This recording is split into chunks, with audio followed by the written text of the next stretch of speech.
ఈరోజు మనం ఈ వీడియోలో అయ్యప్ప స్వామి నామం ఎలా వచ్చిందో తెలుసుకుందాం. ఈ వీడియో పూర్తిగా చూసి చివరిలో నేను అడిగే ప్రశ్నలకి కామెంట్ సెక్షన్లో సమాధానాలు రాయండి. అయ్యప్ప స్వామి హిందూ దేవతల్లో ఒకరు. ఈయన్ను హరిహరసుతుడని, మణికంఠుడని, ధర్మశాస్త అనే పేర్లతో కూడా పిలుస్తారు. అయ్యప్ప స్వామిని దక్షిణ భారతదేశంలో ఎక్కువగా కొలుస్తారు. అయ్య అంటే విష్ణువు, అప్ప అంటే శివుడు అనే పేర్ల కలయికతో అయ్యప్ప అనే నామం పుట్టింది. అయ్యప్ప, మణికంఠ, ధర్మశాస్త అనే పేర్లతో పిలవడం వెనుక ఒక పురాతన కథ ఉంది. పూర్వం అమృతం కొరకు దేవతలు, రాక్షసులు క్షీరసాగరంలో మందర పర్వతంను కవ్వంగా చేసి, వాసుకి అనే సర్పమును తాడుగా చేసి క్షీరసాగర మదనాన్ని మొదలుపెట్టారు.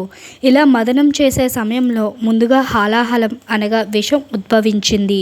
ఆ విషాన్ని చూసి దేవతలు, రాక్షసులు పరుగులు తీసి శివుణ్ణి ప్రార్థించారు. వారి ప్రార్థనను మన్నించి పరమేశ్వరుడు విషాన్ని స్వీకరించి కంఠంలో దాచి గరుళకంఠుడయ్యాడు.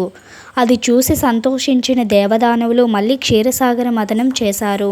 అలా క్షీరసాగర మదనంలో దేవదారు వృక్షాలు, సంపదలు, కొంతమంది దేవతలు, కామధేనువు ఉద్భవించాయి. ఆఖరిలో బంగారు అమృత భాండము ఉద్భవించింది. ఉద్భవించిన అమృతం కోసం రాక్షసుల్లో రాహువు, కేతువు దేవతలకు అమృతం దక్కకూడదని దొంగలిస్తారు. అది చూసిన దేవతలు శ్రీ మహావిష్ణువును ప్రార్థించగా అతిలోక సౌందర్యవతి జగన్మోహిని అవతారం దాల్చి దానవులను మాయామోహంలో బంధించి అమృత భాండమును దేవతలకు అందజేస్తుంది.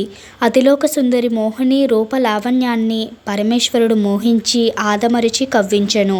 ఆ హరిహరుల గాఢ పరిస్వంగనలో జాలువారిన శ్వేత బిందువుల కలయిక వలన నల్లని శరీర ఛాయతో ఒక కుమారుడు జన్మించెను. అది తెలుసుకున్న చతుర్ముఖ బ్రహ్మ ఆ బాలునికి హరిహరసుతుడు అని నామకరణం చేసెను.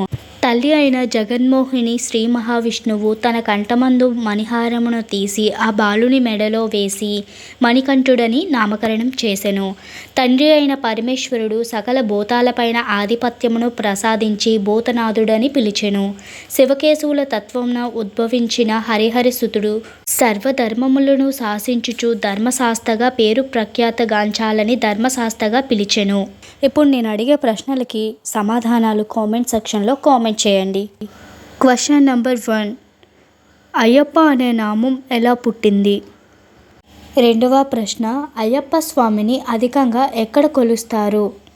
ఇప్పుడు మూడవ ప్రశ్న, క్షీరసాగర మదనం సమయంలో ఉపయోగించిన పర్వతం, సర్పముల పేర్లు ఏమిటి? నాలుగవ ప్రశ్న, క్షీరసాగర మదనంలో ముందుగా ఉద్భవించినది ఏమిటి?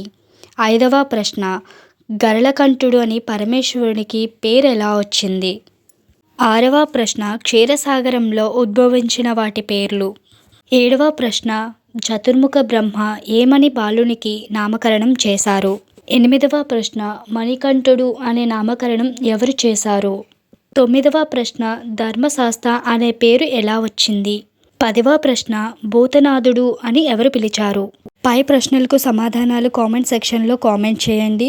మరిన్ని వీడియోస్తో మళ్ళీ కలుద్దాం. Thank you for watching. Please do subscribe for more videos.